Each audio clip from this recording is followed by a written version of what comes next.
Good evening to everyone.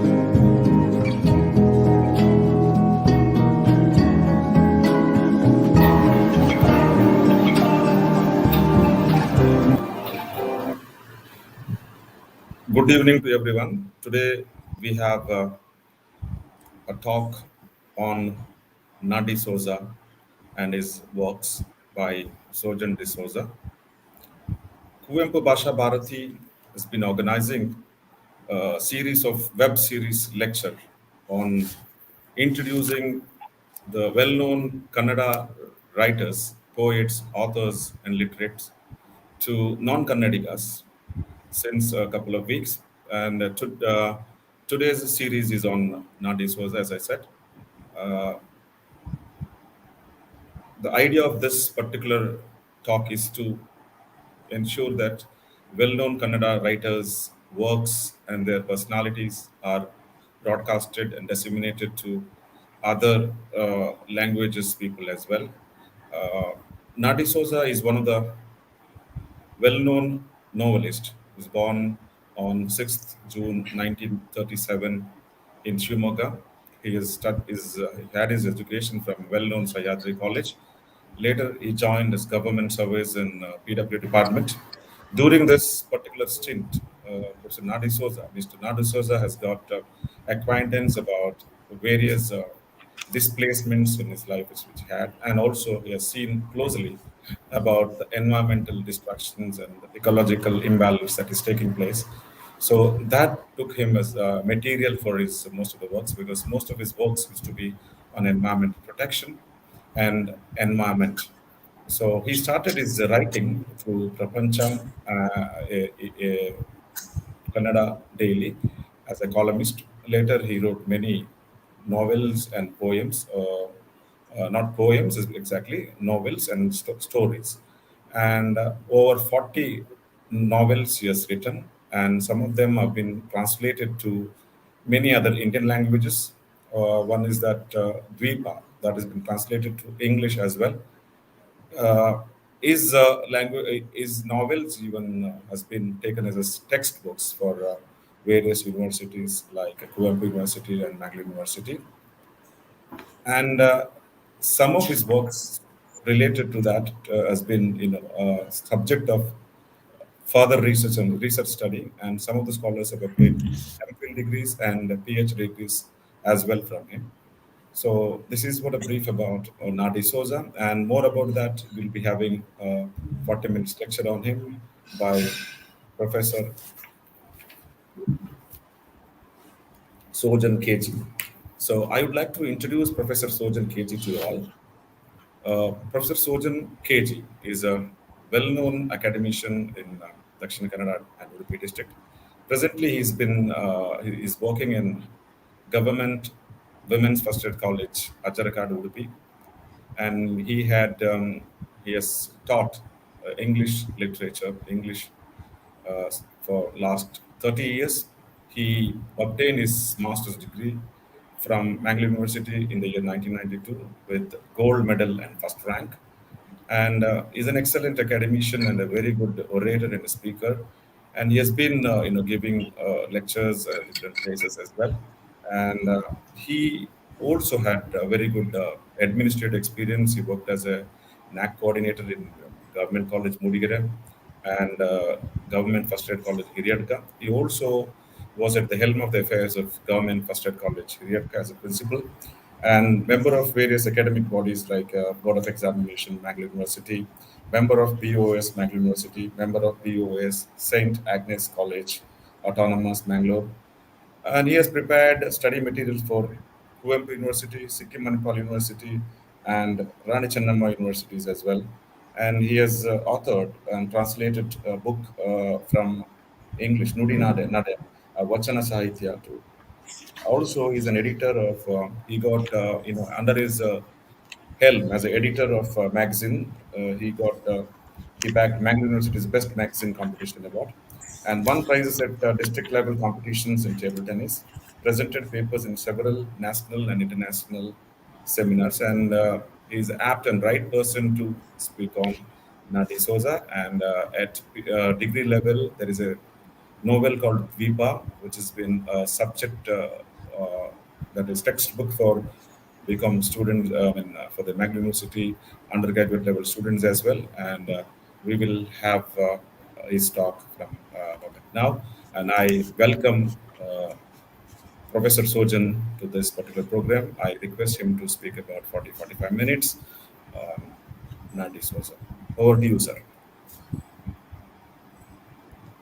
Thank you, Professor Haider Ali, Thank you, sir. for that nice welcome, for that warm welcome. Thank you, sir.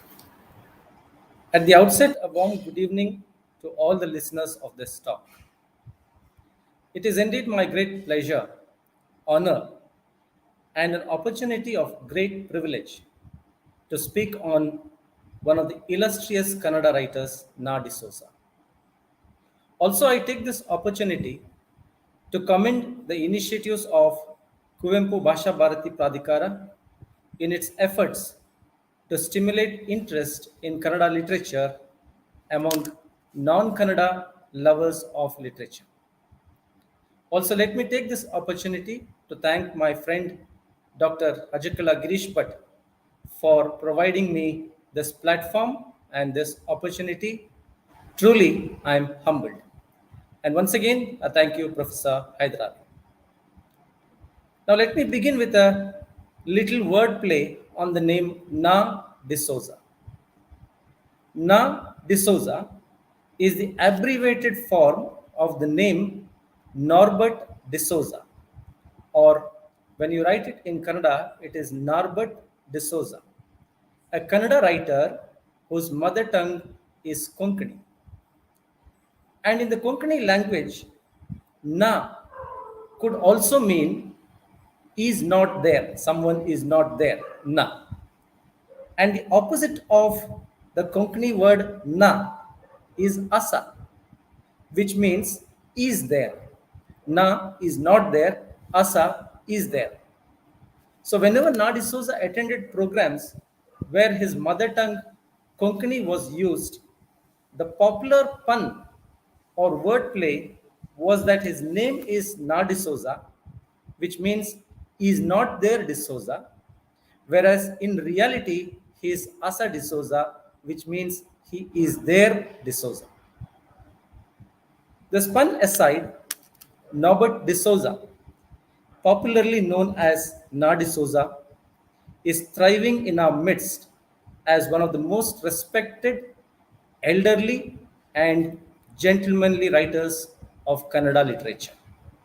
And it is my great pleasure and privilege to introduce a writer par excellence whom I have known, seen, and read since my childhood. Let me move on to a brief biographical sketch of Na D'Souza. Na D'Souza was born in 1937 and is living in the Sagar Taluk of Shumoga district in Karnataka. D'Souza worked in the Public Works Department, popularly named or called PWD, of the Government of Karnataka for 37 years. This facet of his biographical sketch is quite significant because his experience in the Public Works Department or the PWD of the Government of Karnataka, especially with specific relation to the hydroelectric projects in Jog Falls, the dam in Linganmakki, and the Talakalale balancing reservoir in Sagar Taluk, provided him opulent raw material for a bulk of his literary output. D'Souza has written novels, novelettes for children, short stories, plays, life narratives or autobiographies, essays, and also works of non fiction. Many of his stories and novels, as Professor Haider Ali has pointed out, have been translated into Telugu, Malayalam, Tamil, Sanskrit, Konkani, Hindi, and even into English. In fact, Dvipa, one of his iconic standout novels, was recently translated into English and published by the world renowned Oxford University Press. While he has written mostly in Kannada, he has also written in his mother tongue, Konkani. Let me briefly dwell on the honors received by Nadisouza.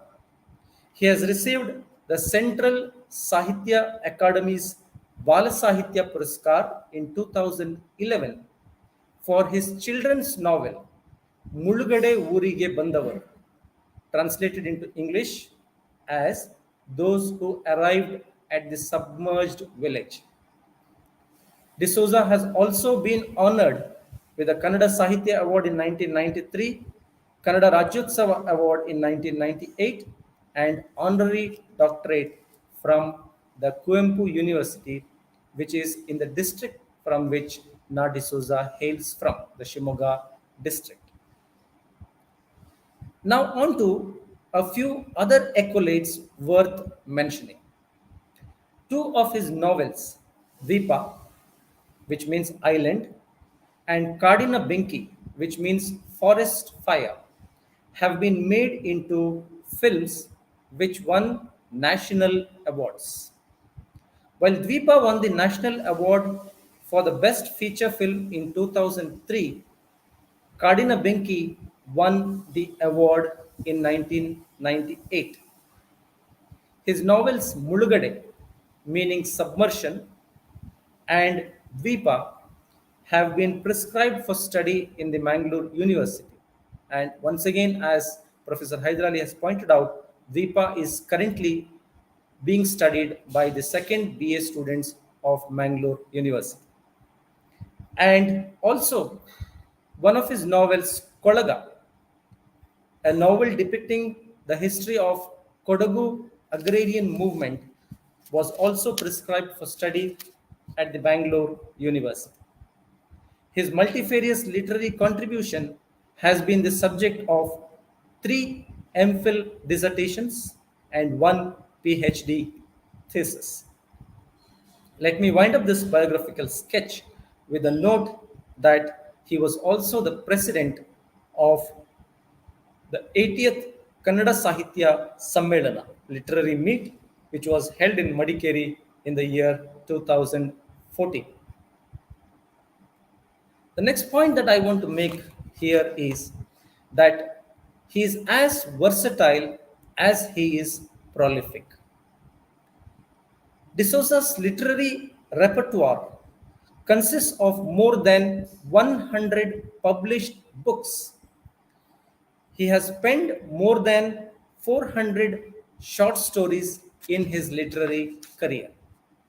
However, what stands out for me in this voluminous output spanning around half a century is his versatility. His creative canvas explores explored diverse genres, literary forms, and focuses. To make my point clear, let me take the example of his fiction. His array of fiction includes novels, novellas or novelettes, life narratives or autobiographies, and also folk tales. Again, we can consider the genre of the novel itself as a testimony to his versatility. For instance, while a majority of his novels are those which have been categorized as social novels, Samajika Kadambarigalu in Kannada, he has also written a few historical novels like Ikkeriyalli Kranti, translated as Revolution in Ikkeri, and Chennamma, which, as you will be aware, is the name of a very famous queen, and also Shringeriyalli Shanti. In addition to the historical novels and the social novels, he has also written around 10 novelettes or novellas for children. In fact, children's literature occupies a central space in Nadi Souza's literary career and his literary output. So, within the genre of the novel, he has explored social commentaries, historical novels, and children's novels. His wide range of creative output has endeared him to the readers of Kannada literature over the years. I'm moving on to my next point. With such a versatile and prolific output, the problem before me was one of choice or one of plenty. Which set of works or what thematic focus would suffice to introduce Na D'Souza to readers was the question before me. The set of works or the thematic concern for me had to capture the essence of D'Souza's preoccupations, both as a writer and as an individual. In this regard, I felt that development induced destruction. I repeat, development induced destruction as the thematic concern has occupied centrality in Na D'Souza's literary profile. Nothing encapsulated this duality of destruction vis-a-vis development motif in modern India better than dams. Nehru famously said, dams are the temples of modern India, while starting the Bakranangal Dam in 1955. Dams thus carried a developmental mantra and a spiritual altruistic association. The Linganmakki Dam across River Sharavati in Shimoga district was conceptualized around 1951 and started operation in 1964. Hosnagar and Sagar taluks, incidentally taluks where Na D'Souza was in government service, are the catchment areas for this dam. The utility value of the dam cannot be denied.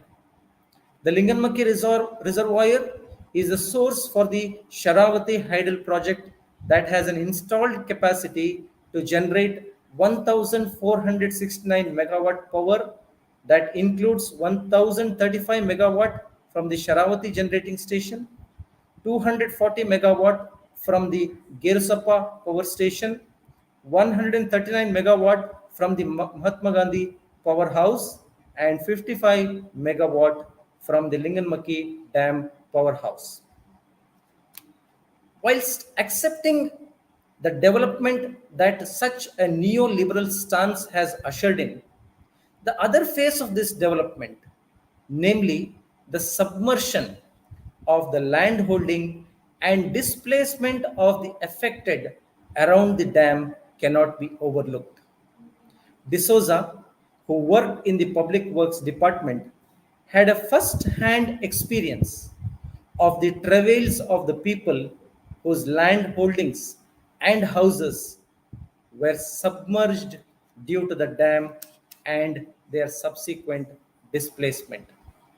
Hence, for me, the core that defines Na D'Souza as a writer is his almost fanatical affiliation with the ideas of submersion and the ensuing displacement. In fact, Na D'Souza is known in Kannada literary circles as the submersion writer. Let me repeat this. He is known in the Kannada literary circles as the submersion writer, Mulugade Barahagar, a reference to many of the short stories and novels that he has written about the families and people affected by big dams. It is important to note that he wrote about the travails of development created by big dams much before development became a matter of prime concern and focus of critical attention by social activists, policymakers, and writers. The problem of submersion and the resultant displacement of the local people is the defining feature of many of his works. Let me quote the words of de Souza himself, who observes: I worked for about 25 years in the areas connected with the Sharavati hydroelectric project. The problem of submersion of land in the course of modernization and the ensuing displacement of the local people is something that has bothered me for a long time. These are the words of Na D'Souza himself. Viewed in this context, it is not surprising that many of his novels and short stories deal with the issue of submergence leading to displacement and provide an insider's view of the great sustaining force that enables the poor to face both natural and man made adversities with great dignity and poise despite the tragic consequences. Apart from several short stories, three of his novels, Dvipa, translated as Island and first published in 1978, Mulugade, translated as Submersion and first published in 1984, and Oddu, translated as Dam or Barricade and published in 1990, deal with the tragedy of families being displaced or had to forcefully move from one place to another due to the highly insensitive and destructive dam related development projects. While Dvipa portrays the agony of people caused by the rising backwaters, the leading to separation of human lives and hearts, Urdu depicts the heartlessness of bureaucracy, which refuses to provide compensation for families whose lands are above the full reservoir level, nevertheless marooned by the backwater. And Mulugade, on the other hand, provides a picture of how people negotiate their destinies differently once they leave their ancestral homes and start their lives afresh. So these three novels, Dvipa, Mulugade, and Odu, can be read as a trilogy, and together, this trilogy offers a kaleidoscopic depiction of the complexities of human life, the avoidable loss of certain forms of living and belief systems, and the inevitability of negotiating new modes of being. The turbulence within the serene looking, placid backwater is barely visible.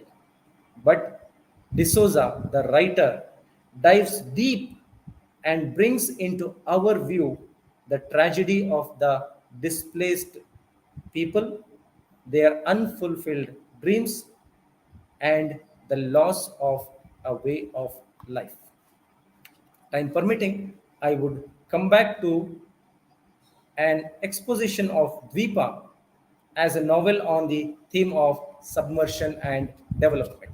But right now, let me go to some of the standout features of Na D'Souza's writings. The first characteristic feature that I wish to discuss is Na D'Souza's dispassionate detachment from the literary political positions or ideologies of his times. Let me explain.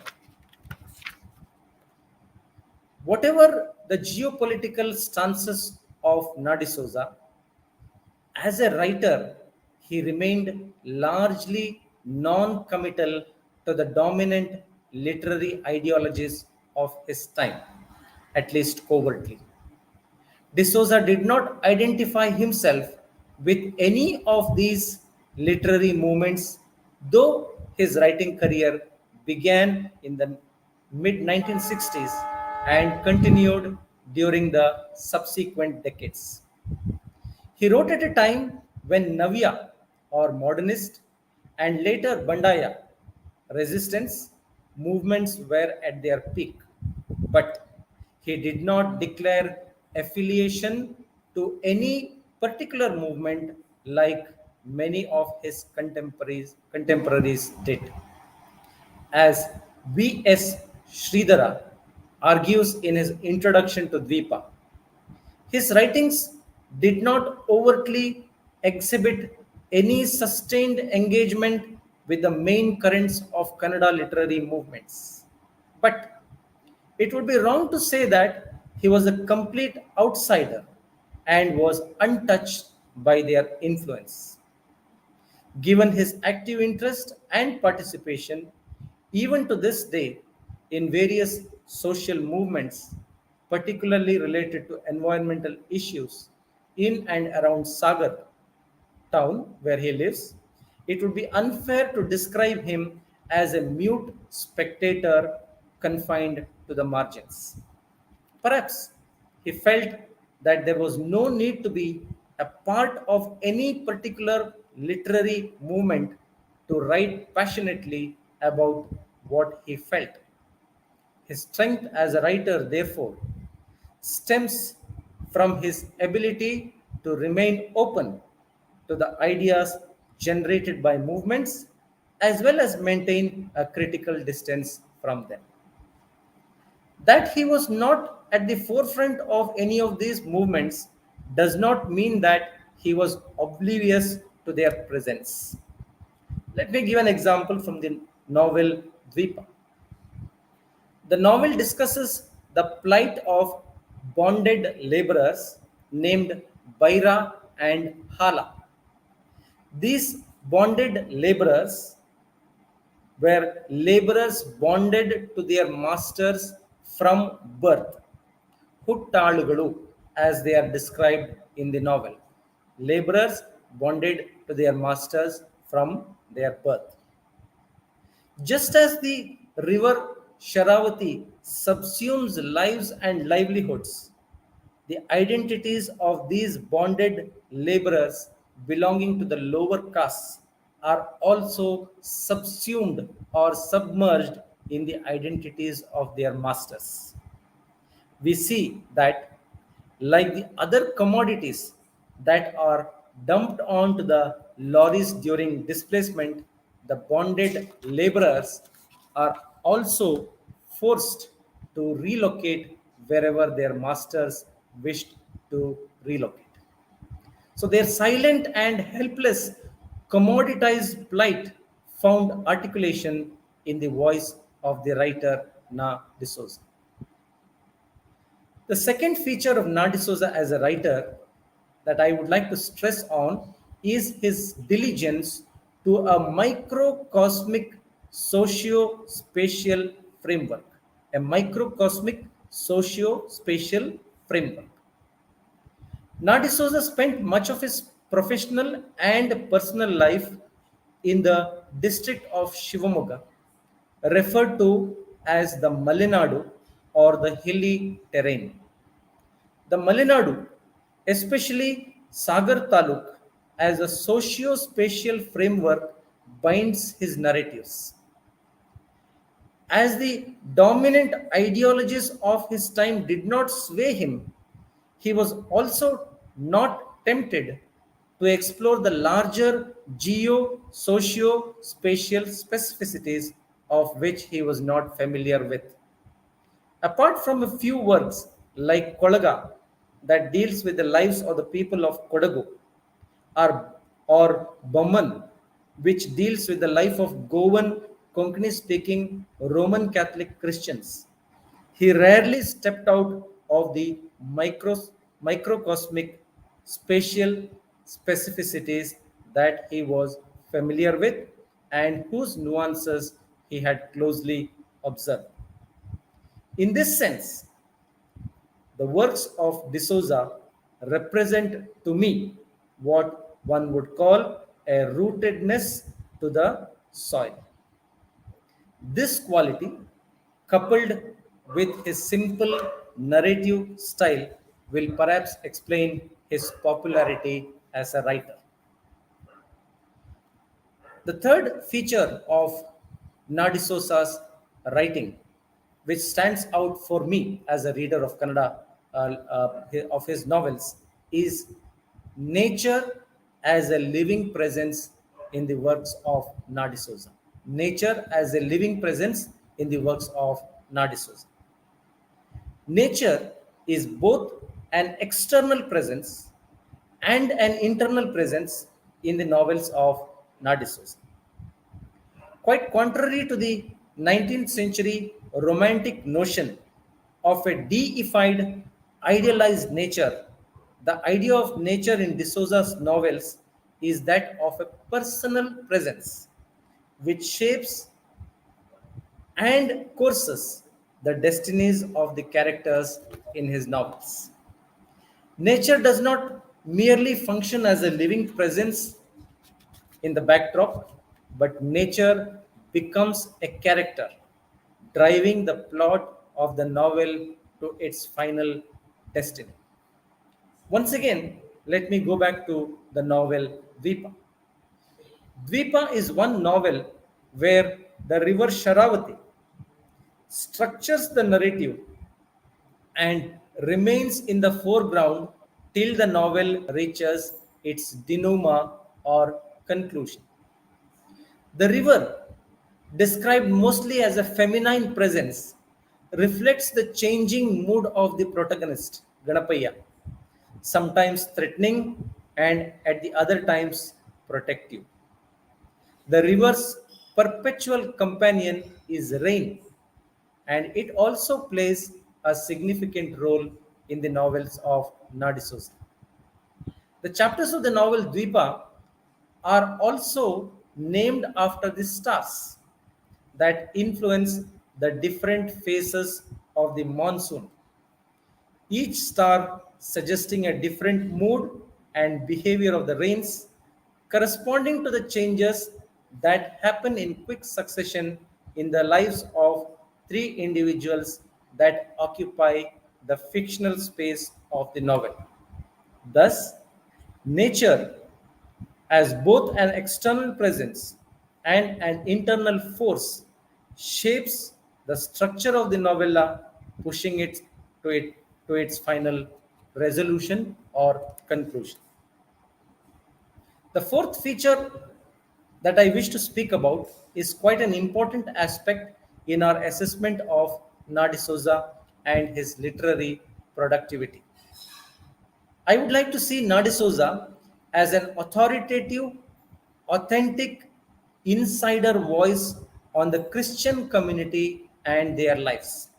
I repeat, I would like to see Nadi Souza as an authoritative, authentic, insider voice on the Christian community and their lives.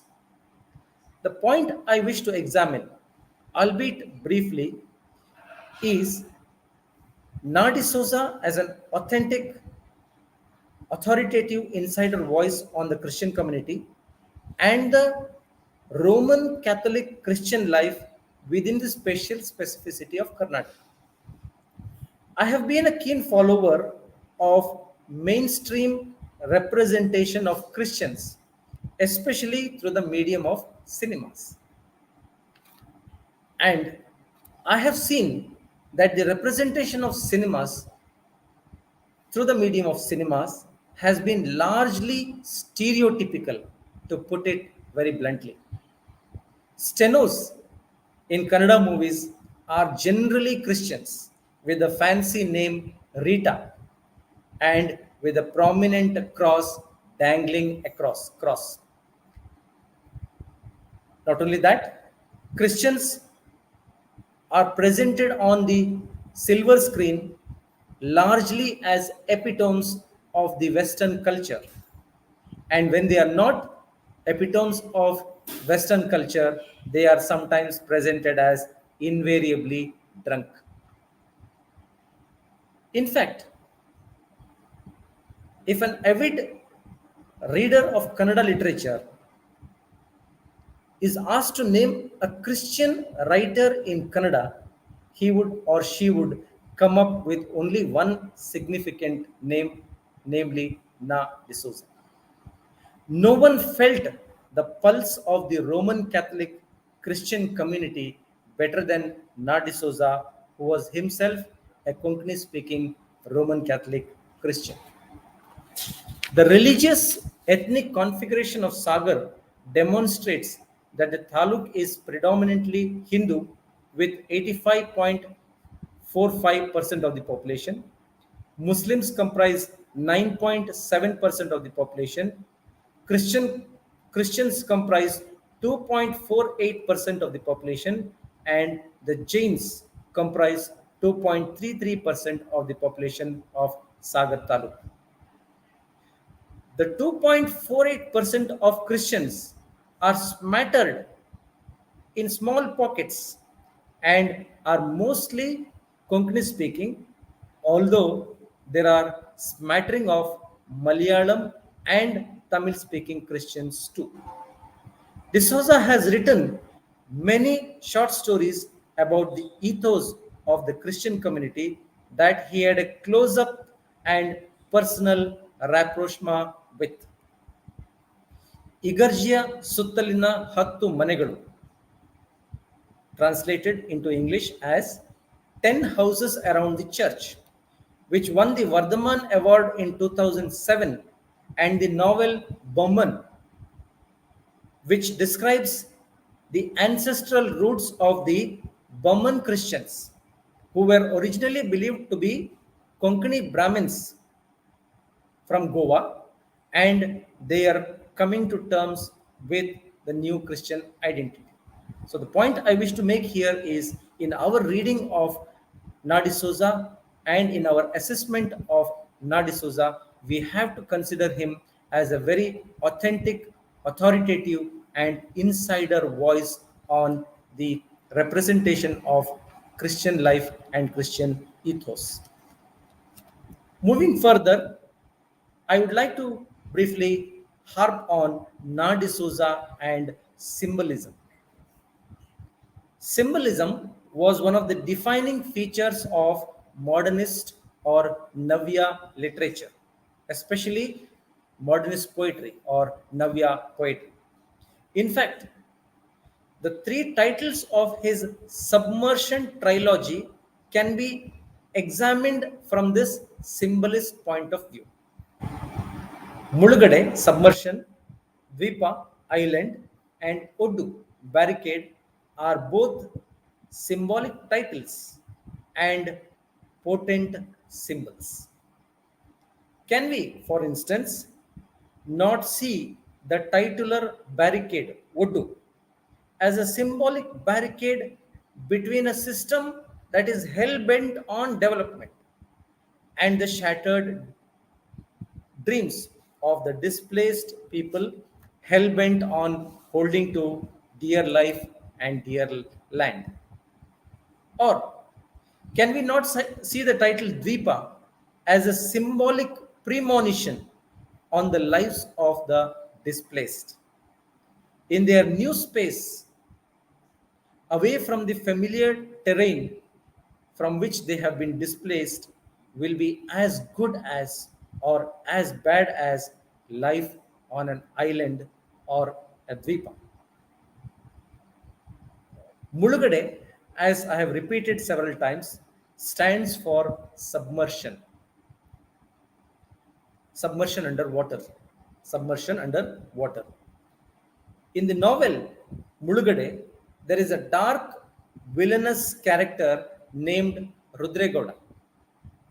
The novel dwells time and again on his criminal excesses, which include the murder of a forest officer whose body was not found, the rapes and murders of his hapless victims, Tulasi, Rangi, Gauri, etc. Only Tulasi's body was found mauled by a bunch of dogs. The other bodies just evaporated. Towards the end of the novel, we have the narrator, a researcher, throwing a packet of love letters written to his wife Kamala before their marriage. The river submerged the past of the narrator's wife, or the river submerged the love letters from the past life of the narrator's life, just as it would submerge the dark truths about the criminal excesses of Rudregoda and the missing women.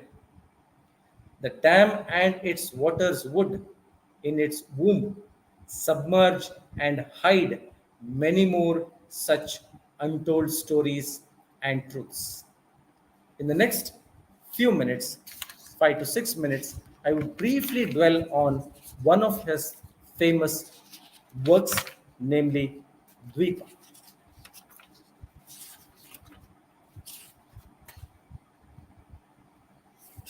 The theme of submersion and the theme of displacement intersect, and hence the two cannot be viewed in isolation.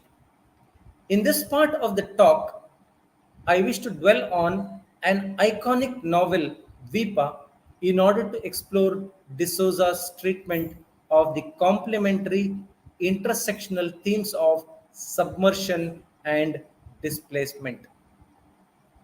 Dvipa describes how a small village called Hosamane in Sagar Taluk became an island because of the construction of a dam. It is important to know the historical background of the novel for a better grasp of the tragedy that unfolds in the novel. The Linganmakki Dam was constructed in 1964 across river Sharavati. The dam was 193 feet in height and 2.74 kilometers in length. Before the construction of the dam, the water during the rainy season flowed towards the Jog Falls. We all know the historic scenic Jog Falls. But the 193 feet height and 2.74 kilometers length dam blocked this water, which used to flow towards Jog Falls, and the backwaters, the waters which had to move back as it could not move forward, submerged acres and acres of land holdings. Many families affected by the submergence were displaced and resettled by the government of Karnataka. Regarding his personal association with the characters of the novels, this is what Na D'Souza has to say. I quote, I have seen people dismantling their homes, loading their extended families and their belongings onto lorries and bullock carts, and going away to wherever land was allotted to them. I poured out my sorrow at their plight into Dvipa or island. It is a story of a man who is forced to lose his community identity and fails to cope with his newfound individuality. The plot of Dvipa is located in a tiny village called Hosamanehalli in Sagar Taluk. As the novel opens, we see that there are only 5 families in this tiny village. They are Hiramba Hegde and his family, and Baira, their bonded laborer. Parameshwaraya and family and their bonded laborer Hala, and the family of the protagonist, the central character Ganapaya. As the government has started the construction of a dam in Linganmakki, many families near the dam had to leave their houses and farms. One by one, first Parameshwaraya and then Heramba Hegde with their bonded laborers evacuated and left the village, accepting whatever compensation and alternate land that the government gave to them. But the protagonist or the central character Ganapaya and his family could not leave the village as his compensation file was missing in the submersion office in Carbon. Thus, the novel then traces the resilience or foolhardiness of Ganapaya as he refuses to leave the village until his compensation files are cleared, despite being warned about the submersion. No one captures this angst of displacement better than Dugaja, who lived a lifetime in Hosamanehulli. Let me quote a few lines from the novel. Every year, there was a talk of having to leave Hosamanehulli. Every year, there was a talk of having to leave Hosamanehulli. He felt weak in the legs and fell to the floor. He loved his piece of land with the attachment a woman feels for her mother's house. He was determined he would not leave her if he could help it.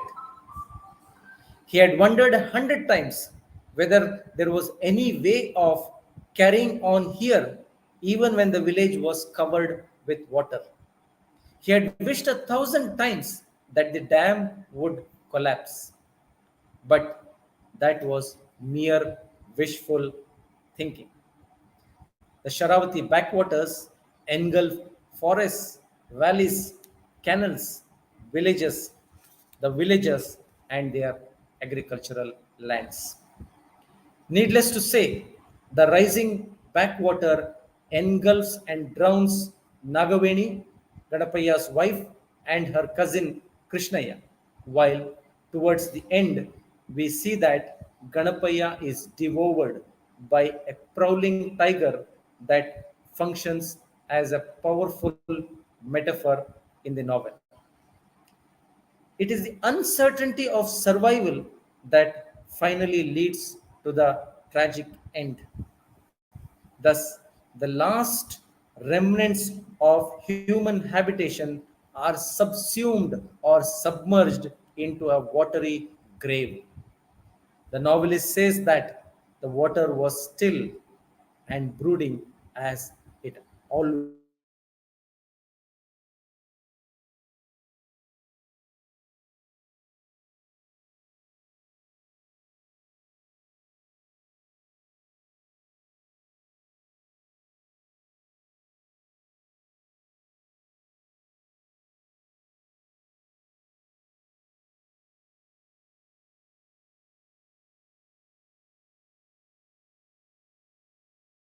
To make their lives better, others do not, and some even find it an opportunity to exploit the situation at the cost of helpless victims of displacement. Some crafty government officials exploited these people who were ignorant of the ways of the outside world and the rules of the government. These crafty people sought bribes. They harassed and cheated these villages. As Ganapaya remarks in the novel, all kinds of filthy people have stormed on our lands, measuring the fields, the farms, the house, the buyer, the outhouse, the garden.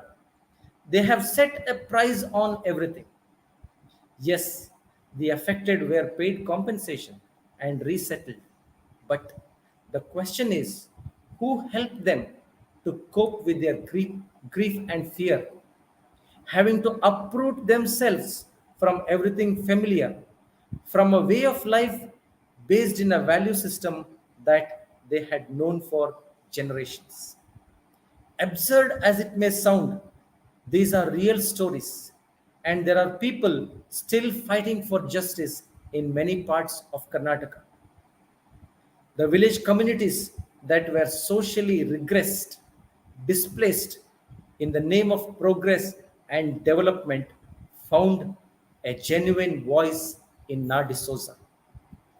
The idea This idea of being the voice of the voiceless came out at its best when the novel was translated to English and published by the Oxford University Press. In it, Na D'Souza remarks, the tragedy in the lives of these innocent victims of modernization will now merge with the groans of the oppressed the world over, wherever this story is read. It is a fitting way to perpetuate the memory of those who lose all they hold dear whenever the country develops at their cost. It is also a proper way of mourning what we have lost because of what we have gained. So, I have tried to summarize one of the iconic novels of Nadi Souza, namely Vipa. Now, let me conclude. A simple narrative style and language, an art of storytelling, blending of the deeply felt personal factual experiences with the fictional, conscious detachment from the dominant ideologies, a microcosmic subject matter are some of the virtues that have endeared Na D'Souza as a reader of Kannada literature to me. If my general presentation on this famous writer has evinced some interest among non Kannadiga readers about Nadi Souza and his literary works, I would consider my task as worthwhile and fruitful. I'm privileged to speak on Nadi Souza at a personal level too. I hail from the same taluk as Nadi Souza, and a number of events, a number of places that he has described in most of his novels are familiar terrains for me too. As a young boy, as a college student, I have seen him, I have known him, and I have marveled at seeing a writer in flesh and blood walking on the streets of Sagar. So it is a very, very, very personal association with such a great writer, and to present him for non-Kannadiga readers was a personally humbling and a very gratifying experience for me. Once again, placing on record my gratitude to the Kuvempu Bhasha Bharati Pradhikara, Dr. Girish Bhatt Ajakala, and Professor Hyderali, and all the participants in the program. I conclude my talk for today. Thank you, one and all.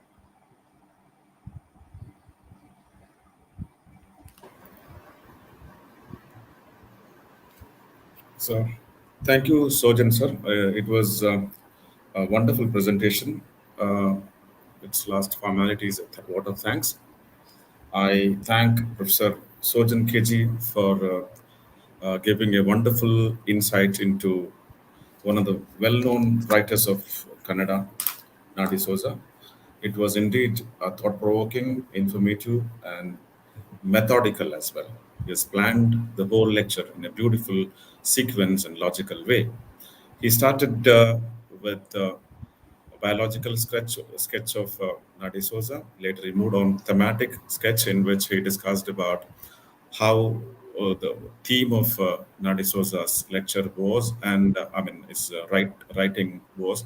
It was all about displacement and the tragedies that took place due to displacement of people. Later, he moved into his a political nature. He was not associated with the popular movement of that time. And finally, the fourth discussion was about his, as an insider Christian, how he was able to give the insider view of Christian community to the general public through some of the novels. And finally, he discussed about his trilogy and also one of the beautiful novel, Dvipa, in which the trauma, agony, and the displacement that took place due to the apathy of the people and the mindless planning of development at the cost of people. That was the theme of Dvipa. And sir, your total discussion, total lecture was beautiful and amazing. Though I have not read much of his works, a few works in Taranga Sudha I used to read. But today we got a very good account of all his books and his main theme of his writings. So thank you for that. Thank you. Also, I thank Dr. Girish Bhatt for organizing such a wonderful web series when he took over as a charge as a chairman of Vasha Bharati. It was COVID time, and he took this new web series, online series, and he took the task seriously, and has been doing wonderful, lecture on various issues uh, which is related to the academy, that is Pradhikara authority. So I thank him for giving an opportunity to introduce the guest as well as for giving such a wonderful programs. Thank you, sir. And I thank all the people who watch this program in this live as well as in the as Facebook. And I thank all the organizers and the technical assistants of the people who were in Basha Bharati assisted us in broadcasting this program. So thank you, one and all. Thank you, sir.